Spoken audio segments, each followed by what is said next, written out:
Hágame un favor, dígale al de al lado, el Señor está cerca. Vuelve y repítelo, el Señor está cerca.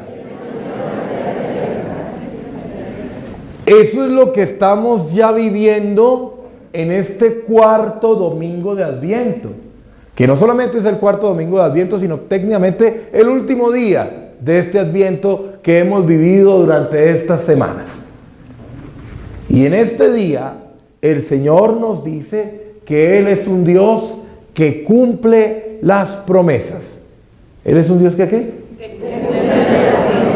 Dios cumple las promesas, siempre. Lo que pasa es que a veces no nos damos cuenta cómo es que cumple esa promesa. Pero el Señor es fiel. ¿Qué es el Señor? Fiel. Claro, el Señor nunca traiciona. El Señor cumple lo que promete. Y fíjense ustedes si es cierto o no. La primera lectura, tomada del segundo libro de Samuel, nos habla del rey David. ¿Cierto que sí? Sí, el rey David. ¿Cuál era la preocupación del rey David? Según lo que nos dice la primera lectura. ¿Se acuerdan? ¿Cuál era la preocupación? Ajá, que él estaba viviendo ¿en dónde? Ajá. Bueno, pero eso no era una preocupación. ¿Cuál era la preocupación de él? ¿Dónde estaba el arca de la alianza? En un toldo. Él estaba viviendo en un palacio y el arca de la alianza estaba en un toldo de tela. Haga de cuenta como los que ustedes hacen cuando tienen celebraciones. ¿Sí? Así, tal cual. Ahí estaba el arca del Señor. Y él tenía el corazón, digamos, un poquito intranquilo. Él tenía el corazón un poquito, digamos, como preocupado. Y le dice al profeta Natán, óyeme, yo voy a hacer un templo. A mí me da como cosa viviendo yo bien y el Señor por allá en un rincón. Y Natán le dice, bueno, vaya tranquilo que el Señor lo va a respaldar. Pero esa noche Natán recibe una voz del Señor que le dice, Natán, ve y dile a David que se quede quieto. Que no, Señor. Que a él no le toca eso. ¿Y qué es lo que le promete entonces el Señor a David a través del profeta Natán? ¿Qué le promete?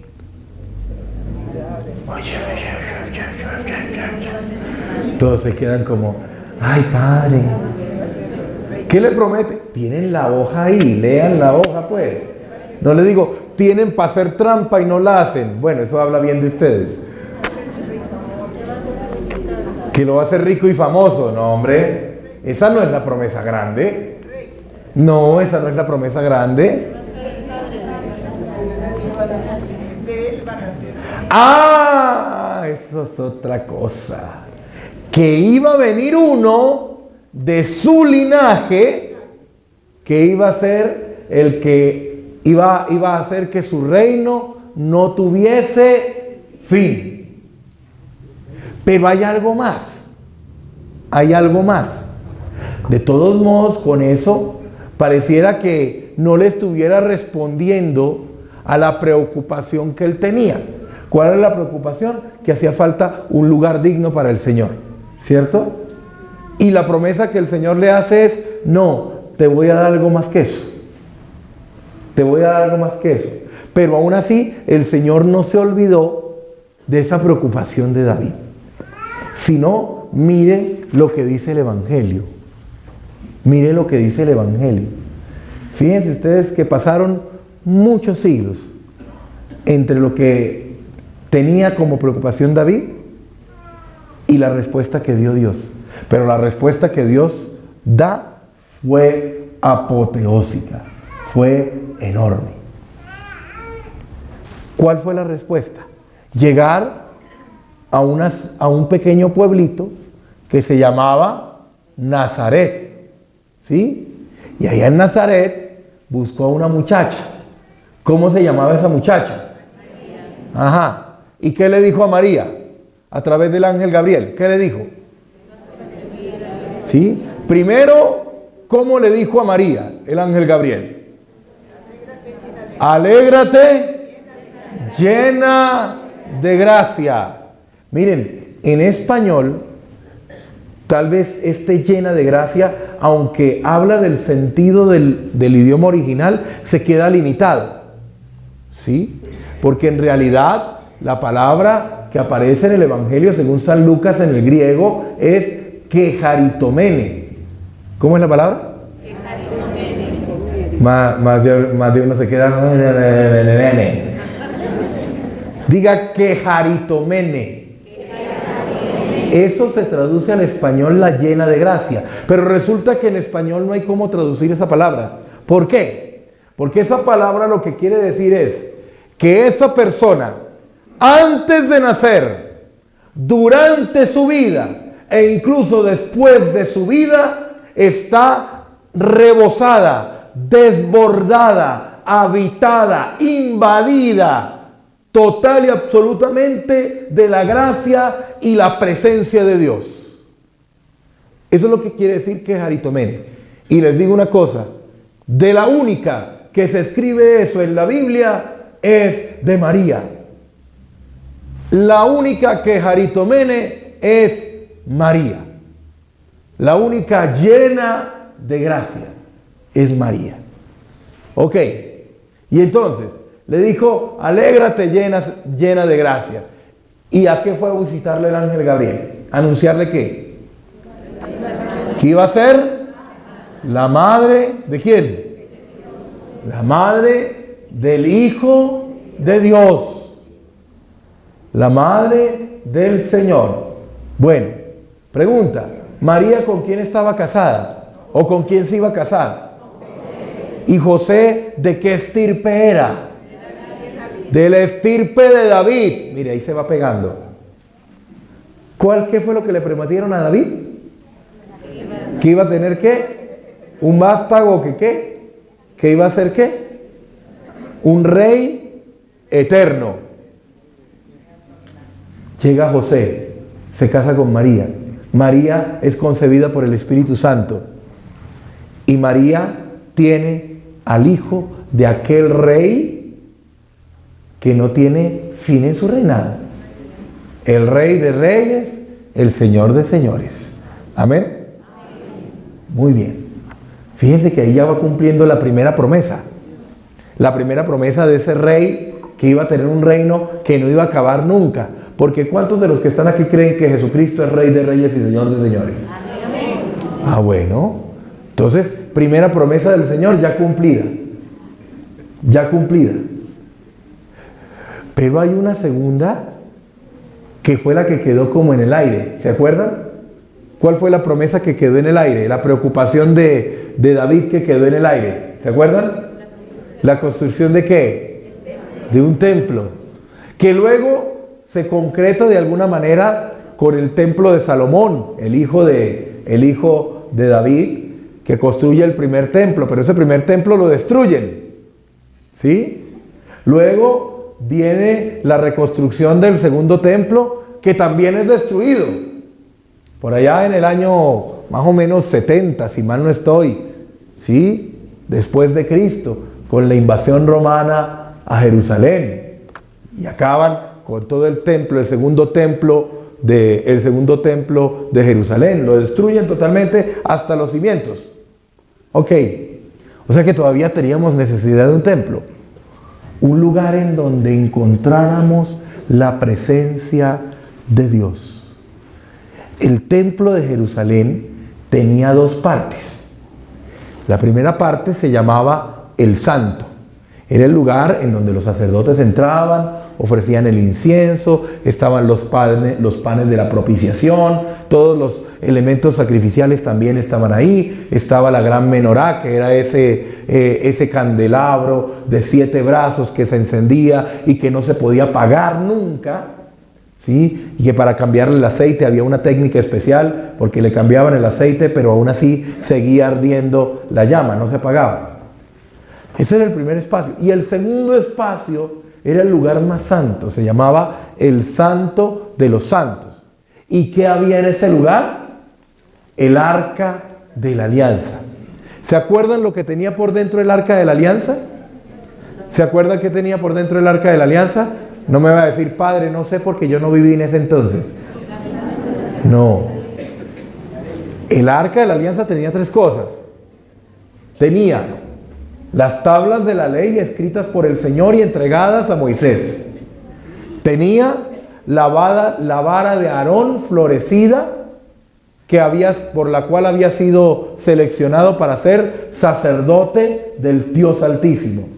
Y la tercera, tenía un cuenco lleno del maná que había caído del cielo. Esas eran las 3 cosas que estaban en el arca de la alianza. Ok, nos quedamos sin templo, pero Dios es grande. Nos regaló un templo que ya no se puede destruir.